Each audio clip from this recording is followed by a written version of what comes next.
Hello, Stephen Shedletzky. I'm so happy to have you on my Doing CX Right show. I'm delighted to be here with you, Stacy, and you nailed it on the last name, so bravo. Oh, good. Well, then I'm providing a good guest experience right away. I love it. Yes. On That's on important. brand. On brand. Uh, yes. So I am so happy you're here. I got to experience you teaching and speaking firsthand, and I was really impressed by you. So I'll let you tell who you are. What do you do professionally? Sure. Thank you. I mean, I'm a really big believer in us finding our life's work. So, who I am professionally, I strive to make it who I am unprofessionally as well. And sometimes I can be quite unprofessional when being professional too. So, my sort of sense of humor guides that a Yes. little bit. I'm Stephen. I'm based in Toronto. And I have a deep seated belief that every single human being has strengths. And when we discover those strengths, because we can be blind to them ourselves, and then use those strengths to contribute to something bigger than ourselves and bigger than profit, the result is fulfillment. And so I've devoted my entire life's work as a professional friend, father, all the things, to helping people find and pursue what will fulfill them. Because if enough of us do that, we'll just simply live in a better version of humanity. Mm. So I ask a question of every single guest, but you in particular, I'm actually really excited to ask this question because you have some background around this, which is what's your why? Never heard that question before. No, I'm kidding. My why, my purpose is to engage with people in meaningful ways so that we connect with depth and live in a more fulfilled world. For me, meaningful means both lightness and fun. We've cracked some jokes and had some laughs even before the red recording light went on for this episode. And for me, meaningful means depth. I mean, the real deep, intimate conversations that help people grow and become closer together. I care about those. And I care about us having deeper relationship with ourselves, self-awareness, with the people around us and the world around us. Hmm. Now, you had some real on the job training around why. Can you share a little bit about that before we get into the meat of the show? Sure. So I started my, post college career in the late 2000s, so 2000 and 2009. And on my first day, on my first job ever, 1,000 people were let go post merger. And I was the young kid walking in as many more people were walking out, and it was tumultuous. And it took me about, I would say, Stacey, about 4 or 5 months to realize that I wasn't motivated to do the job that I had. And the first person I made wrong was me. Like, why am I not motivated? Like, I made this choice to say yes to this job. And it was the first time that really ever happened where I made a choice and it wasn't working out. And the first person I made wrong was myself. I mean, we've all, I'm sure, enrolled in and taken a course at high school or class sucks in this, but I was in this job with seemingly no end, and it was sucking the life out of me. And that's when a mentor sent me Simon Sinek's How Great Leaders Inspire Action TEDx talk with the golden circle, the 3 circles. And I watched it after I procrastinated for 2 months. The mentor sent it to me. I went, TED talk. But I finally watched it. I remember where I was sitting when I watched it. And it just shifted my lens a little bit. And everything Simon said was true and sticky and easy to remember and share with others and simple and powerful and profound. And so I literally started drawing circles on napkins and explaining it to anyone who would listen. And I got lucky. I mean, right time, right place. I met Simon at an event in Toronto where I'm at. I went to hear Malcolm Gladwell speak, author of Tipping Point and Outliers and David vs. Goliath. And Simon spoke just before him unknowingly to me. I went with friends and they're like, "That's your boy." And I'm like, "So cool." And this sort of the connection I felt to Simon and his message on the screen was only amplified in person. Like I felt like I had found my orator. And I got lucky, like right time, right place. I found someone who represents a vision of the world that I want to live in, one that is more inspired, safe, and fulfilled for you, me, our friends, our family. And yeah, right time, right place. I was able to join his team as the fourth person to join his team in 2011, and it's been a pretty cool 10-year journey, being a part of it and having many roles on the Simon team, which I still do, Yeah. as well as some of my own work on leadership and culture as well. Well, start with the why is spoken about every company, every leader, and he's made such an impact. And you too have really contributed to that impact. Again, that's where I got to meet you. And it really does pay it forward and really brings teams together. I've used that book and the book club that he's done with my own team to help each other understand our why and then be able to support each other's why. hmm Well, so I've also done some research because I mean I've devoted the last 13 years of my life and career to purpose. And then a friend of mine sent me a book recently by the authors Neil Doshi and Lindsay McGregor called Prime to Perform. And they talk about total motivation. And so there's three motivators that you actually want to maximize for. Their purpose is one of them, potential is the other, and the first is play. And in fact, their research proves that play is 2 times more motivating than purpose, which is like my mind blows, but it makes sense. I mean, play in context of the golden circle, play would be our hows. Our hows are our strengths and values in action. And when we're acting in line with our hows, we feel flow. And so play is doing something for the sheer enjoyment of doing it. Like we all have these things in our jobs or in our lives that we get lost in time as we do them. That's play. And so play is very much directly related. It's inextricably linked to the activity, which is why it can be so motivating. Purpose is once removed from the activity. I do this or we do this to have this second order impact on another. Still motivating, but not actually as motivating as play, which has been sort of an earth shattering discovery for me.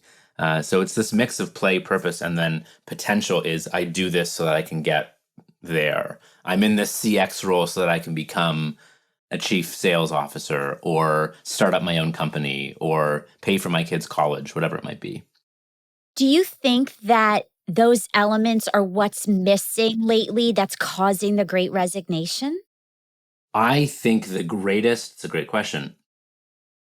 I think the greatest thing that is missing is actually something that underpins it all, which is psychological safety. I think the great resignation is people voting with their feet because of crappy cultures that are actually deleterious, toxic. So my favorite equation for culture is culture equals values multiplied by behavior. And the more power you have, which sometimes can be title and sometimes isn't title. You know, I've been in roles and organizations where I don't have the title, but I have influence, which means I still have power. And so the more senior or the more power you have in an organization or team or community, the more your behavior matters on the impact of the culture. So absolutely, I think play, purpose, and potential are motivators. The other motivators that Doshi and McGregor describe that you actually want to keep low are emotional pressure, economic or reward pressure, and inertia. So emotional pressure is I don't do it because I want to. I do it because I feel like I have to. It's ye old mother-in-law syndrome. Economic pressure is I'm doing it for the economic reward. So it's actually demotivating. If people are only doing something because they think they're doing it for just the money, it's just a job. Similarly, if you said to me, hey, Stephen, if you lose those 15 pounds you've been trying to for the past 24 months, I'll give you $3,000. And if I go, $3,000? I will not lose the weight, or if I do, I'll gain it right back. But if I go 15 pounds, finally, like I really want to do it, I'll actually lose it and keep it off because my motivation lies in the play, purpose, and potential, not in the economic reward. And then the last is inertia, which is I do it because it's the way it's been done. I'm in this senior job because I have nothing else to do. I'm following this process or guideline because that's what we do. Don't rock the boat. And so I think I would link emotional pressure with cruddy and toxic culture. And my research has found that the pervasive view of leaders and managers is that they suck.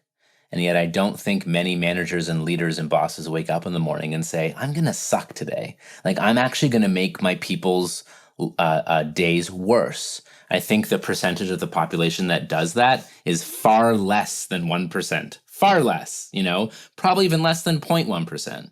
But so many, the problem with leadership is we don't define what we mean by the term.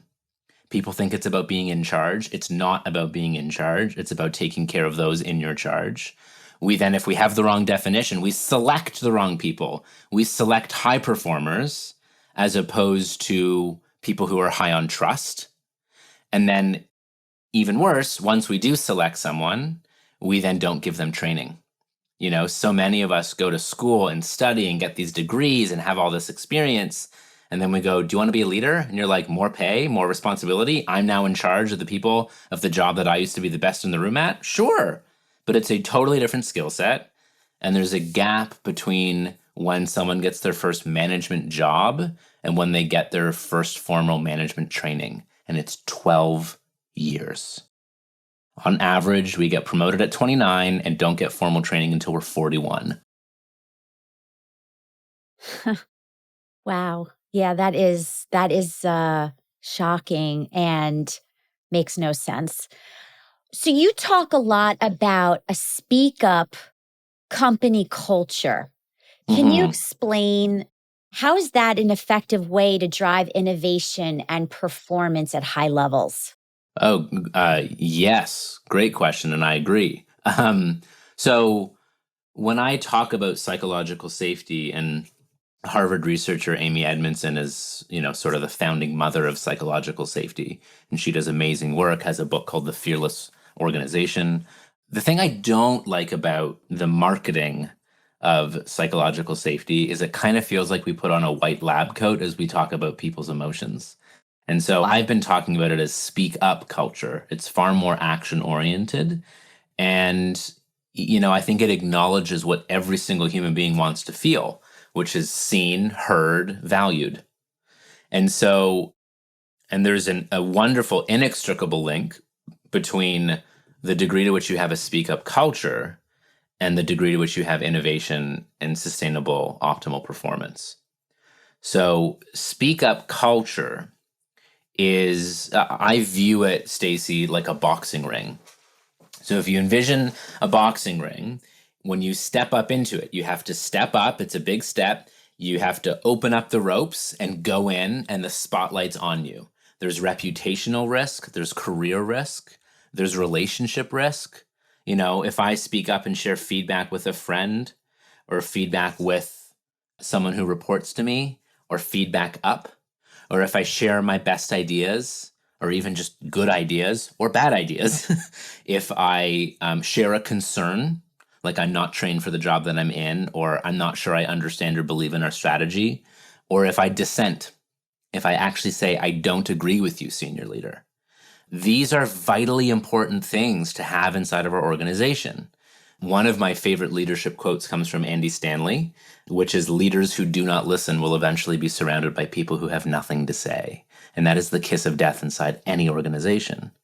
And this is what happened with the Boeing 737 MAX 8 disaster. There were senior managers, there was a senior engineer who spoke up and said, for the first time in my life, I do not feel comfortable having my family fly on a Boeing plane. And he was former military, and he said that he's seen military operations shut down for far less, to which the response from his senior leader was, this is not the military, this is for profit. What? And they went ahead, despite all the warning signs that this was not going to go well, and then it finally didn't go well, and hundreds of people are now dead. That's the most extreme scenario, a disastrous scenario, that when people did speak up, they felt encouraged enough. They felt out of their own integrity that it was worth it to say something's wrong, something could be better, we need to slow down, we need to stop. There's too much time or financial pressure, quality's going down. And as long as you reward people for that behavior, they'll keep doing it. But as soon as you ignore or worse, punish people for speaking up and sharing of their ideas, concerns, or even dissenting, that's the kiss of death. I think there's 4 words that leaders don't say enough to actually drive this kind of culture, and that is, "I have your back." Mm, yeah, yeah. I think more important than the words are the actions, because it's been said to me and it's not been followed through with action. It's been said to me before that I have your back, and it's been used against me so that I tell you more information and so that you use it against me and my colleagues. So more important than the words is the behavior. And this is the definition of gaslighting. Gaslighting is when, you would come to me and say, Stephen, I have these issues, or I'm feeling this way. And I would say to you, your feelings are wrong. I'm very sorry to inform you, but your read on that situation is inaccurate and you should feel this way. That's gaslighting. Toxic positivity is a far milder, gentler version of it. Toxic positivity is good vibes only. We can only talk about the future and we can only talk about good things. I don't want to talk about those 5 friends that we just let go last quarter. Sorry, we need to focus on the future. Well, that's denying human beings of processing their emotions. And if you don't create a safe space for them to do that, you'll lose them as well.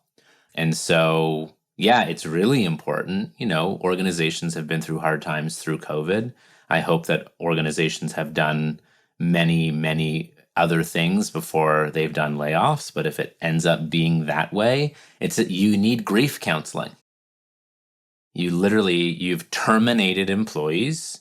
There are now people who are no longer part of your day-to-day life, or it's harder, and you need to provide grief counseling. Mm. Well, I also think keep it real. So when somebody, especially a leader of a team, is gone, Mm-hmm. bring everyone together. Let's talk about it. Let's not hide and pretend it didn't happen. Let's, talk about it sucks. Now, what are we going to do together as a family, as a work family to continue instead of having this elephant in the room and Yeah. pretend? And to me, I've seen that happen too much. Yeah. So there's 2 things. One is, how can we do that effectively, whether we're in person, remote, or hybrid? The other is my response to the word family, because do you have any kids? Yes. Would you ever let go of your kids if you had a bad quarter? Never. I don't think the office is family. It isn't. It's too conditional. Ah. And quite frankly, if I had a senior leader come to me after layoffs and say, "We're a family," I would go, "Like hell we are. You just let go of my brother and my sister. We're not Mm. family." And so, and that's okay. Like, let's call it what it is. That's okay. You can say part of what makes this place special is we have certain values. You can say, I would even push if you say we treat people like family, and be like, you still fire, or you still let go of a client, or you still let go of someone who isn't working out. I actually think more important than people are the values and beliefs that bind us together. So now, talking about customer experience and employee experience, I'm a devout follower of the values and beliefs, Mm. which means if I have a customer who is behaving outside of the values and beliefs, I can say to that customer, much like if I were to have a guest that comes into my home and treats my life partner or my children with disrespect, do I just let it slide, which means that I actually disrespect my own family? Or do I say, "Hi, we need to talk. We don't treat each other that way. If you want to stay here, you have to cut that out. Any questions? Great. And so we can fire a customer even if they give us a lot of money, or we can coach a customer around our values. And similarly with our people, that if our people live, culture equals values times behavior, it behooves us to have clear values. I'm a fan of articulating values as verbs. It's very hard to live authenticity, but I can say and do what I actually believe. It's very hard to put integrity into action, but I can say and do what's right, even if it's hard and even if no one's looking. Or excellence. Like, what the heck does excellent mean? It means do great work. Like, that's what excellence means, right? And so if you live and behave into those values, we reward, we recognize in the way that you wish to be rewarded and recognized, which is different for different people. And if your people live outside of those values, it's now a conversation of our values and beliefs are more important than any person on this team, inclusive of CEO. Either you need to live inside of those, or if you don't, this isn't going to go well for you. And we need to talk about offering you to the competition. So you also talk about fulfillment. Mm-hmm. What does that mean to you? And how is that connected to all this? Sure. Can I say one more thing just around the huddling the team up? So one of the things that I see leaders do wrong, especially during COVID, is we'll do all hands meetings, whether it's on the computer Zoom or even in room. And the best place to have close conversations is not in front of hundreds of our best friends, which is oxymoronic. It's in smaller group setting. And so the number of all hands meetings that I've seen where senior leaders go, any questions, and seemingly count backwards from 3. No, okay, let's move on. And silence does not mean agreement or consensus, nor do nodding heads. And so I think leaders need to go, okay, I see some of you nodding. What do you agree with? What don't you agree with? Before we put you on the spot and have you answer in front of all 60 of you, or all 15 of you, or all 300 of you, or all 1,500 of you, or so on, we've set up breakout rooms where you'll be able to be matched with a senior leader, and you can have a more, close-knit, smaller group conversation. Please keep track of the questions that come up that, you don't really have answers to, and we'll come back to you on those. Like, that's what I think we should do as opposed to sort of these all hands meetings all the time, if we really do want to hear our people's voices. Yes. And a speak up culture. Yeah. Yes. So with we're coming close to the end. So I do want to squeeze in the topic of fulfillment. Yes. That has a lot of meaning. What is that to you? So fulfillment, the way I define fulfillment is discovering and then using our strengths to contribute to something bigger than ourselves. It's really a mixture of play, purpose, and potential, as Doshi and McGregor would describe it. I'm using my strengths, things that I'm naturally gifted at that give me energy, to contribute towards something, to a purpose, to something bigger than myself that I care about. And I feel as though there's room for me to grow, that I haven't reached a ceiling. I haven't reached a point of inertia. I believe that leaders also, when we talk about the great resignation and to prevent it, I believe that we need to be aware of what do our employees love to do and start to free up time from the minutia, from the tasks that don't bring fulfillment. And some of it Sure. may not be able to go away, but I bet there are tasks that can. Yes, and part of our strength as human beings is our diversity. You have strengths, I have strengths. I have weaknesses and blind spots, you have weaknesses and blind spots. This is the value of vulnerability. Vulnerability is exposing of our weaknesses and our strengths, and it forms better teams. So it's often that the thing that I dread, like, I'm not great with project management. I'm great at starting something. I'm not so good at finishing things, which means it would behoove me to partner up with someone who's really organized, really disciplined, likes to finish things, who's going to push me, but who also respect. And when I say I just need 2 hours break, so that also helps inform, because one person's yum is another person's yuck, and one person's yuck is another person's yum. And so, how do we form teams? That's what makes us valuable as a species. As individuals, we're junk, but together we're remarkable. And then there's also other work that other vendors or other teams could do and take off our plate if it isn't our sort of highest quality, most strategic work as well. But back to what you said before, you have to have a psychological, safe culture to Yeah. be able to admit what you just said, where Yep. I'm not good at certain things and it not be used against me. 100%.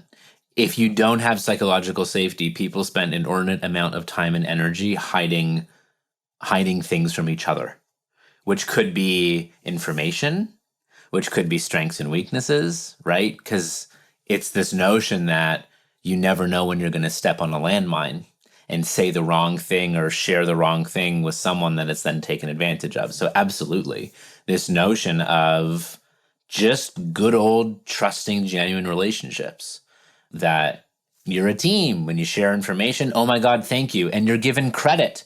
I got this slide deck from Stacy. It's fantastic. If anyone has questions, Stacy might be the right person to ask, as opposed to here's the work that I've done on. You kidding me? And unfortunately, there are certain members of the population who are more susceptible to that type of behavior than others when talking about DEI as well, from a gender perspective and from a representation perspective as well.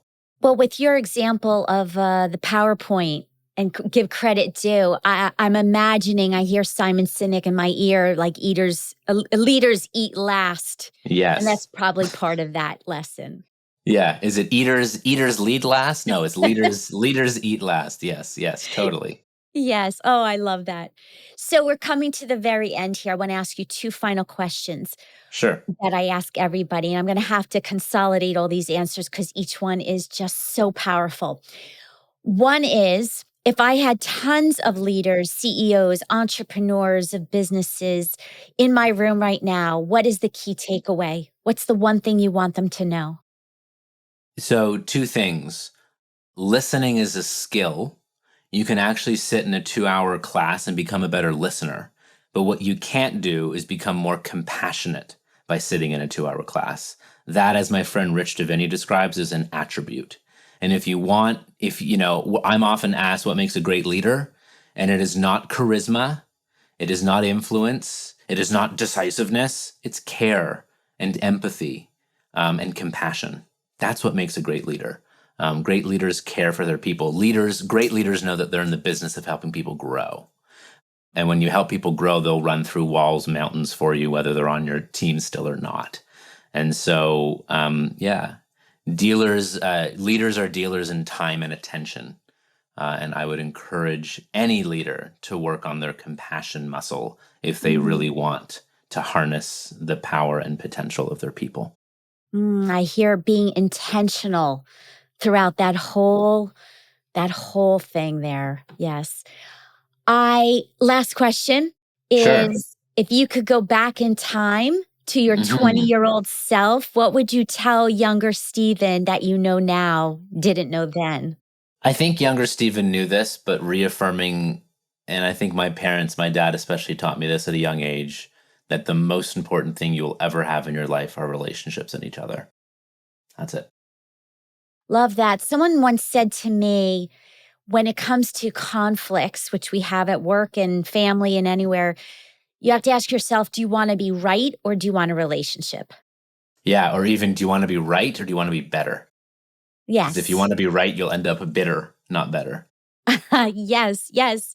So I know people are going to want to find you. I'll put it in the show notes. Where's the best place to reach you?